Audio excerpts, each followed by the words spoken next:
నేనొక బాణము నీ చేతిలో బలవంతుడవు నా యేసయ్యా.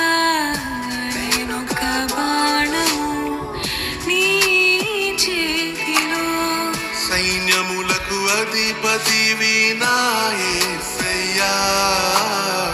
విజయానికి చిరునామ నీవేనయ్యా. సర్వమును సృజించిన సర్వోన్నతుడా, చీకటి నుండి రక్షింప దిగి వచ్చావా. నువ్వు